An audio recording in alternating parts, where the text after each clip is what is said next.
Good morning, everyone, and welcome to my house. As you can see, we're practicing social distancing, so stay that 6 feet away. So I just come down this way a bit. Now, you remember on Saturday, it started to rain. And it rained Saturday, it rained Sunday, and it rained Monday. And this morning I woke up and it said it was still drizzling. And I said to myself, rain, go away. I would like to have a sunny day. But it didn't happen, so we got rain this morning. But then I got thinking, water is pretty important, eh? Water, in fact, is really important. That water that comes down, well, it fills the streams and the lakes and the oceans and the river, but it also feeds us too. So come here for a second. I just want to show you some of the things that I have noticed in my house that has water. So come on over here. First of all, there's my water cooler. It's got a cold water tap for when I want cold water and a hot water tap when I want tea. And then if you come on a little further into our kitchen, I'll show you something else. There's my Diet Coke. One of the ingredients is water. And when you look over here, you got the Instapot that makes my boiled eggs in water. There's my coffee machine, makes my morning coffee. There's my soda machine that makes my bubbly water. I should put my top down, it's getting in the way. And there we have all the stuff that carries my water. Oh, and remember Dr. Tam, she said always wash your hands. So let me just wash my hands here. Turn the water on, turn it off. A, B, C, D, E, F, G, H, I, J, K, L, M, N, O, P, Q, R, S, T, U, V, W, and X, Y, Z, for our Americans, Z.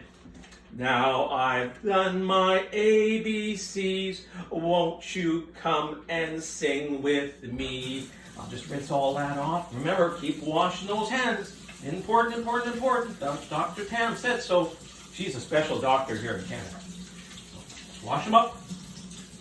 Okay, just got to get them ready. There we go. Dry them off. Wipe off the sink. Now, for all the parents that might be washing, on full disclosure, I took everything else off of the counter and put it in the dining room. So that's why it looks so neat. Anyway, back to the water. So we've got the water to wash my hands, the water for the dishwasher. We've got over here a pot full of water for my hot dogs. Everything's right there, ready to go. And so, the best of all though, look at our plants.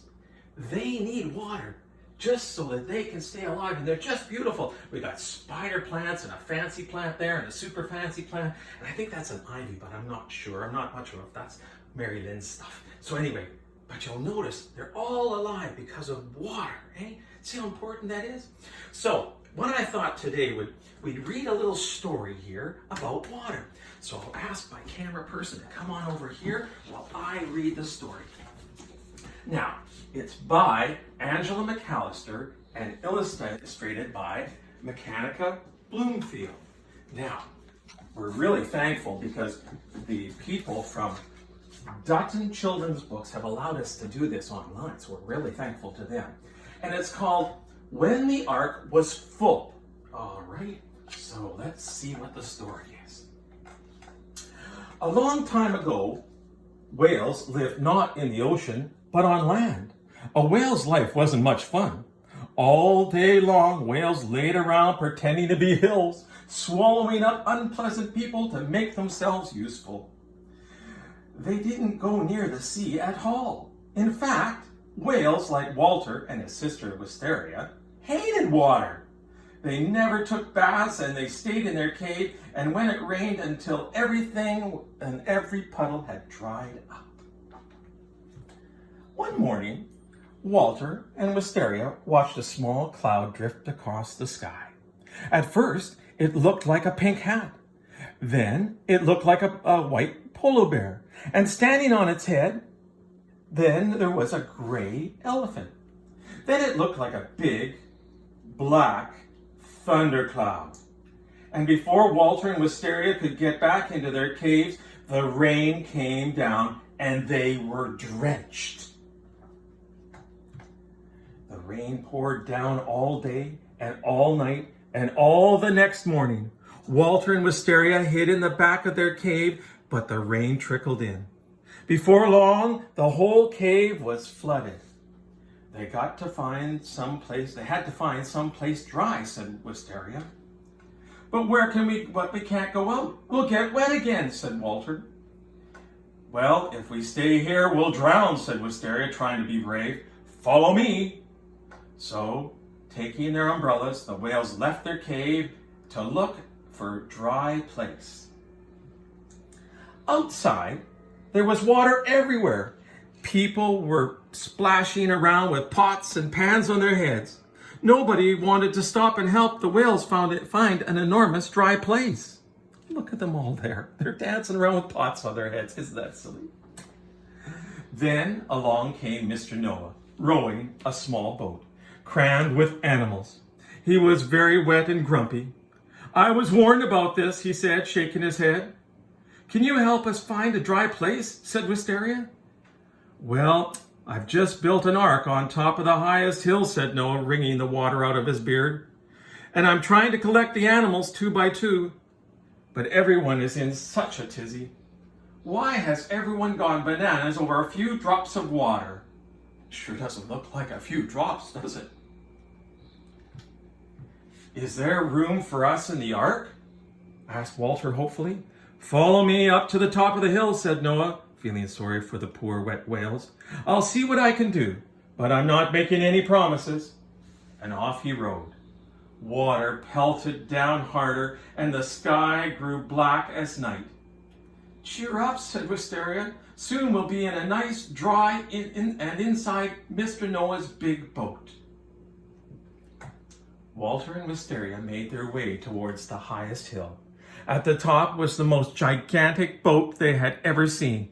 It was busting with animals, and even more stood outside, hoping to get in. But Mr. Noah was shaking his head and hammering the door closed. I'm sorry, but the ark is full, he said, even fuller than full. I just can't help. Oh my. As he spoke, lightning shot through the sky and the rain poured down heavier and even harder. Mr. Noah, help us, cried Wisteria. But the water was rising above the boat and rose the boat off of the hill, and it lifted out of sight. Walter and Wisteria clung to each other as the water rose up to their chins. Don't let go of me, Wisteria said to Walter. But suddenly he lost his balance and slipped, and with a large, huge splash, under the water he went. All alone and afraid, Wisteria started to wail. Oh, there's Wisteria all by herself. Oh my goodness. Suddenly, Walter popped out of a huge crashing wave with a great big grin on his face. The water's great, he yelled. Come on in. Under the water, said Wisteria in horror. I can't. Whoops. And she slid off the rock and into the water. Beneath the surface, it was calm and quiet. Wisteria dove and glided, and before she knew it, she was swimming. Look at me, laughed Walter as he turned somersaults. See, there's Walter doing somersaults, and there's Wisteria, and there's the ark over there. Being a whale in the water is much more fun than being a whale on land, said Walter. Wisteria agreed. But I wonder what happened to Mr. Noah and his ark, she said. And they swam to the surface. The rain had stopped, and on the horizon they saw Mr. Noah's boat bobbing gently on the sea. See, there's Wisteria, and there's Walter, and there's the ark. My goodness. There you are, said Mr. Noah. I knew the rain would stop. What a fuss over nothing. We hope it rains again soon, said Wisteria. We love the water, said Walter.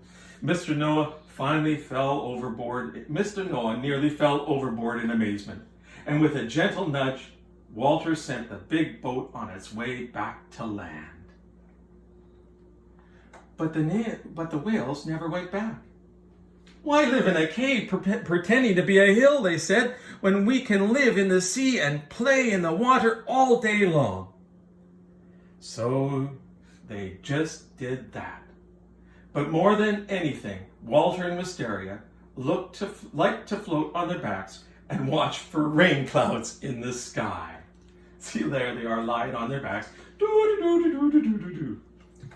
Well, thank you for sharing this time with me, you guys.